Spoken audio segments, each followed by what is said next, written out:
Serial सरू में सरू को मिला है एक बहुत बड़ा क्लू। सोने की एक अशर्फी यानी सोने की एक कॉइन। जो कॉइन होने वाला है उसके उसके पिता तक पहुंचने का एक बहुत बड़ा रास्ता।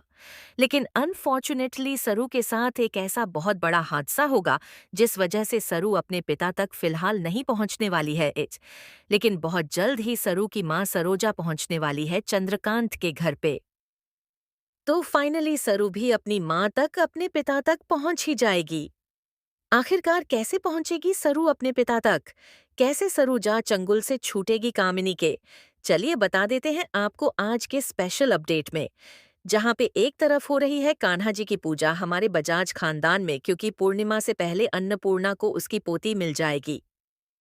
ये बिल्कुल पक्का है अन्नपूर्णा को, इसलिए वो कान्हा जी की पूजा रख रही है, जिसमें अब चंद्रकांत पहुंच जाता है सरू को इनविटेशन देने के लिए और कहता है कि पूजा में तुम्हें मेरे साथ बैठना होगा, क्योंकि मैं तुम्हें पोती मानता हूँ मेरे घर की और तुम्हें अपनी बेटी जैसा मानता हूँ।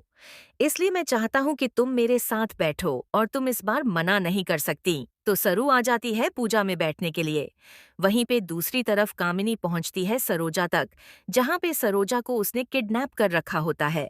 सरोजा को किडनैप जहां पे करा हुआ है। सरोजा बेहोश पाइश पड़ी हुई है। कोई होशो आवाज नहीं है सरोजा को। लेकिन जैसे ही कामिनी पहुंचती है उसके ऊपर पाए पानी फेंकती है और उसे जगाकर फिर से उससे पूछती है कि तेरी बेटी कौन है। लेकिन इस बार सरोजा पूरी होशो आवाज में वापस आके अपना इधर से बाहर निकलने का बंदोबस्त कर देती देहते गए और फाइनली वह बाहर निकल भी आती है। पूजा चल रही होती है, पूर्णिमा का चांद निकल चुका होता है।